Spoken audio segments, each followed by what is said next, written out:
We're looking right now at our signature Series 2 car that we build for dealerships to sell. All drag racing inspired, but certainly built for the road. Behind you is the MX-5 Spider. It's basically a lightweight, kind of minimized version of the classic MX-5. Hi, I'm Tony Thacker. I'm the Executive Director of the Wally Parks NHRA Motorsports Museum. I'm here at the SEMA show with my good friend Dan Webb, who is unveiling a recreation of the 1951 SoCall Streamliner, which got destroyed in Daytona. You never see a Camaro that's ever the same. In this case, we have the Hot Wheels concept car. In a lot of ways, this is what SEMA's all about, how you can take an idea and bring it to life. I can't help myself. When I'm near a race car, I gotta drive it.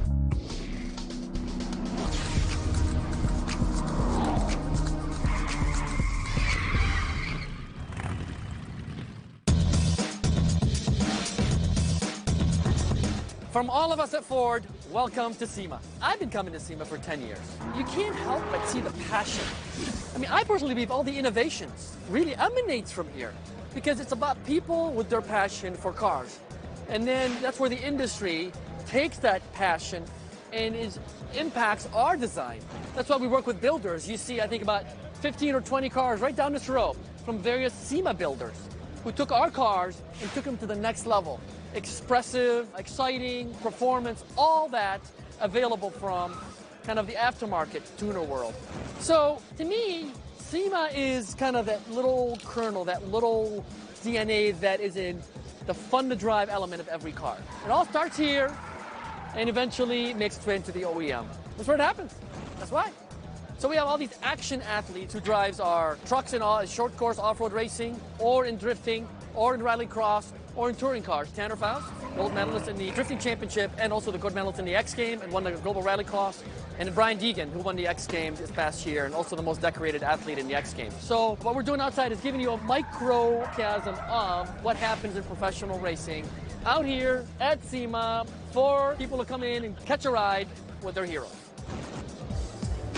Jamie Allison, Ford Racing. We are here at SEMA. I happen to be standing next to a Focus STR, race prepared directly from the dealership. You go in to the parts department and ask for a Focus STR, and you get this. It starts life as a production Focus body shell. And as you can see, coming through here, production panels, production doors, and obviously weight reduced unnecessarily for some of the interior sheet metal trim elements. And of course, it's the race car, so we'll have a roll cage. It's gonna have a race seat. It's gonna have removable steering wheel so you can get in and out of it. But I can't help myself. When I'm near a race car, I gotta drive it. Take another look at all the attention to detail that goes into fabricating and preparing a car for racing. Safety is most important. And you see that this is a certified roll cage in the series that it will compete in, which is in this case, the Grand Am ST. The car is powered by the production 2-liter EcoBoost 250 horsepower.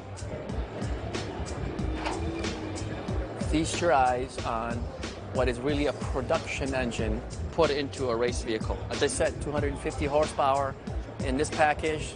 It's thrilling to drive. This is the future of Ford Racing.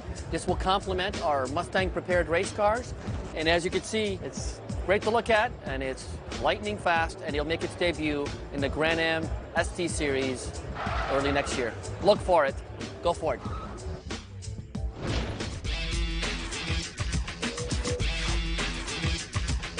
Well, we've been around for a long time. Our company's 35 years old. We've been building horsepower for all those years. Our customers know it. They expect us to be doing it. They expect us to be racing, and we do. So we've got a lot of old friends here. Being around as long as we have, people are used to seeing our name and seeing our engineering and our products, and this is an absolute great place for us to show it all off. Okay, we're looking right now at our signature Series 2 car that we build for dealerships to sell. This car obviously starts as a 2011 Camaro, but we've added our own stripe package here.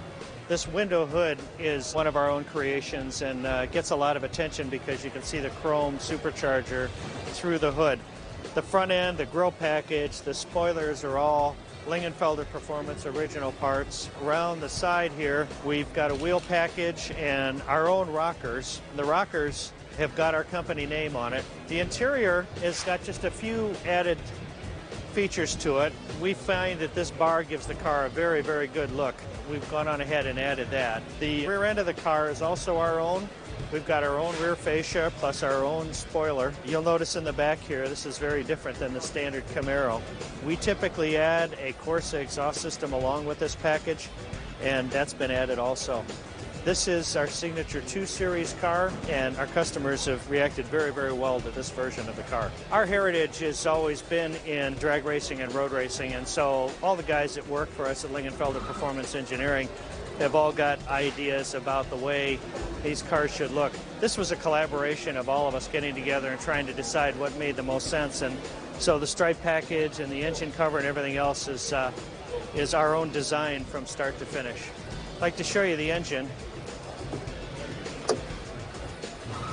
Obviously, at Lingenfelter Performance, we build horsepower, and this is our 650 horsepower supercharged engine. This is also available with a head and cam package, all drag racing inspired, but certainly built for the road. You can take this car out to the drag strip and have a really good time with it, or you could take it out on a Sunday drive and just enjoy the ride. Closed captioning provided by... You're watching Cars.tv. Welcome to the SEMA Show. My name's Derek Jenkins. I'm the Chief Designer for Mazda North America. We're here at SEMA showing our latest custom concepts from our studio in Irvine. Behind you is the MX-5 Spider. It's basically a lightweight, kind of minimized version of the classic MX-5. We've laid the windscreen back, chopped the top down. Just gives the car a little bit more aggressive look and feel. We also shaved some weight out of the car for performance and also redid some other elements on the car, which I'll share with you in a minute. Well, the first question is, how can I buy it? You know, is this a production car? How much is it? Unfortunately, you know, on one hand, we're happy that people like it, but unfortunately, it's just a concept. But I think what we're doing when we do these concepts is, first of all, to give a bigger, broader image about where Mazda wants to go in the future. Maybe perhaps give some indication or some clue about future MX-5 and what that could possibly look like. And gauge that reaction, gauge that feedback. Also, I think it helps to fine-tune the image of the brand and image of our individual products like MX-5, Mazda 2 in the marketplace, because people see what's possible, what you could do to the cars and how you could modify it, and hopefully are somewhat inspired by that. I think if enough people responded positively, I think it's something that Mazda would consider as a possible product in the future. We're here at the Mazda booth, and this is our MX-5 Spider concept. We're really excited about this car. Did a lot of work over the last couple of weeks. I think the first thing you'll notice with this car is we've got a completely new front end here. And overall, it's a lot more aggressive and a lot more kind of confident looking than the normal MX-5 front end. If you look down here, we've done a completely new grille opening, offset by this trim blade, nice MX-5 Spider font laid in. Also, we have this gloss black diffuser blade down below. This is a theme that carries around the entire car, front, side, and rear. This is a front end to kind of tease about the future of MX-5 and where we're going to be going design-wise with the face of our vehicle, so keep your eyes out for that in the future. Coming around the side of the car, the other big difference with this vehicle is, and the reason we call it MX-5 Spider, is we've chopped the windscreen down by 40 millimeters and angled it back, and then we've changed the roof into what we call a bikini top. And this brings the roof of the vehicle down about 40 millimeters. Just makes it a lot sportier, a lot more aggressive, and really captures that kind of authentic speedster Spider feeling about the MX-5. Got lightweight Advan wheels on the car, Brembo brakes. We've come through and done the diffuser on the side to match the front.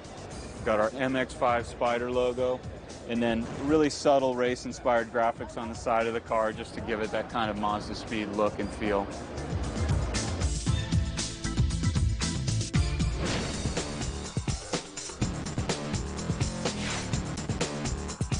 Hi, I'm Tony Thacker. I'm the Executive Director of the Wally Parks NHRA Motorsports Museum.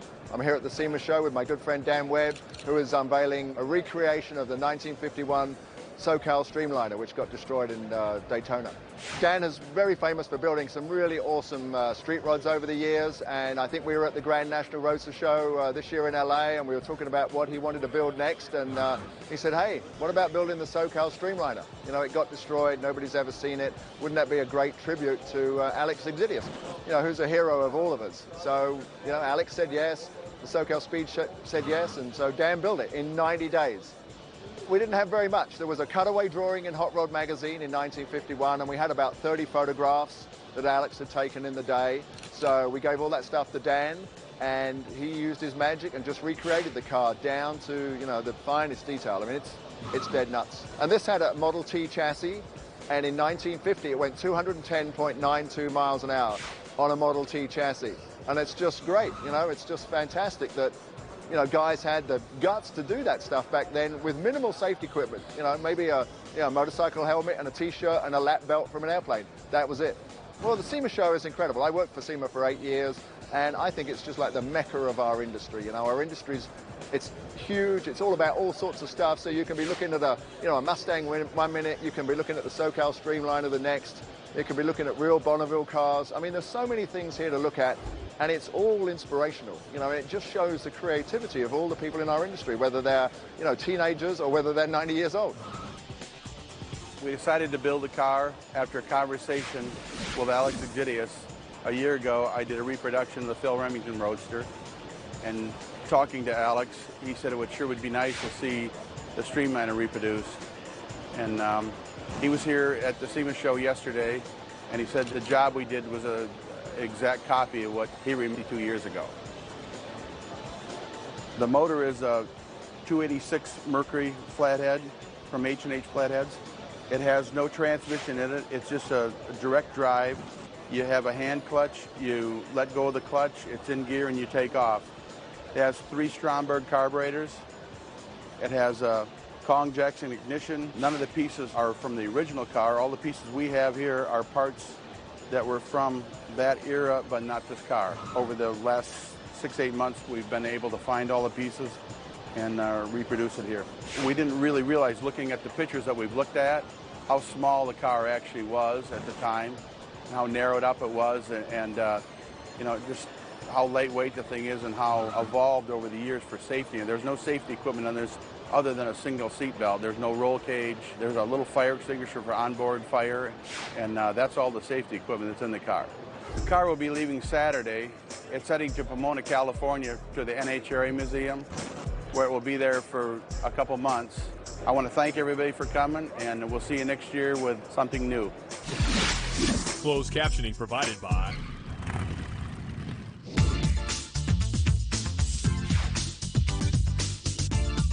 Welcome to the 2011 SEMA show and the Chevrolet display.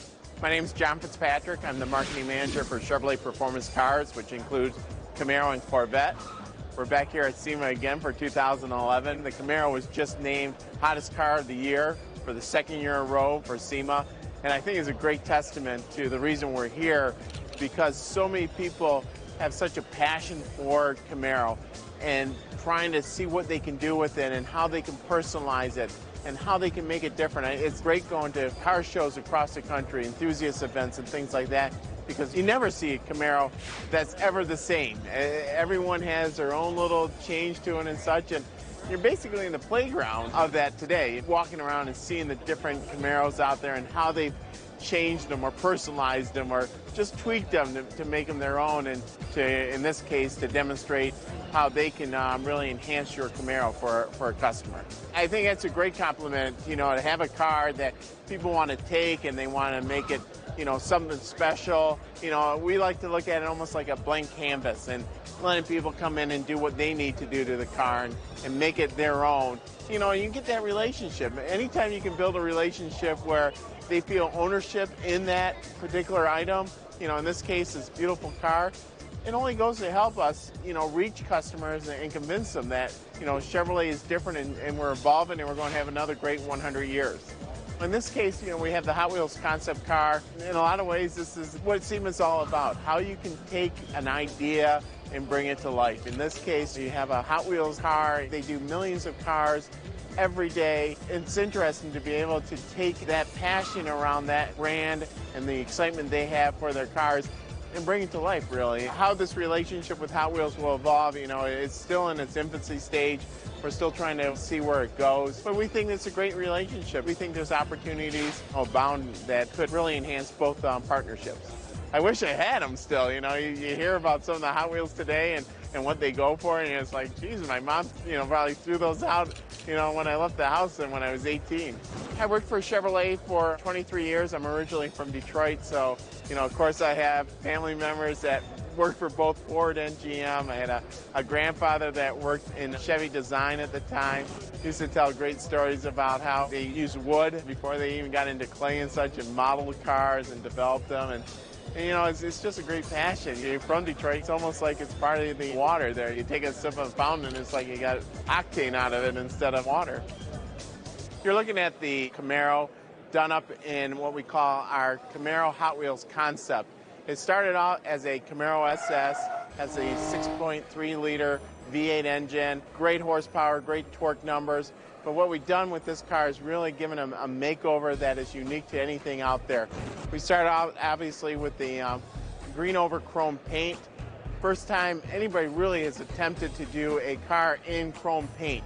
The front grille here is very similar to what we're using on the ZL1. Obviously, we incorporated the Hot Wheels logo in there. Very important that you be able to see that expression of Hot Wheels in the car. You see the black out here underneath the grille, and then this red line that's kind of like a theme throughout the car. It's really something that give it a little bit of flair with the car. Now, as you move back over the hood, this is a unique to the car, an air extractor. Kind of got the idea from the ZL1 that we're going to be bringing into production soon, but it gives a very unique look to the car, something you would see back in the first generation Hot Wheels car. And as you go along, you see that we have this blackout here over the hood, then goes over the roof, and then over to the back of the spoiler. So bringing the whole car together. In the side of the car, you're going to see these beautiful 21-inch wheels, unique finish to this car. One of the things we were able to incorporate is this red outline. On the interior of the car, really wanted to make it a statement. First thing you'll notice is the Hot Wheels logo embroidered right into the seat. And then in the interior, a lot of black with a red flare. Again, the goal of this car was Hot Wheels for real, trying to bring what you would expect from a toy Hot Wheel, bring it to life, and something very unique, and get people's response to this very exciting concept model. Closed captioning provided by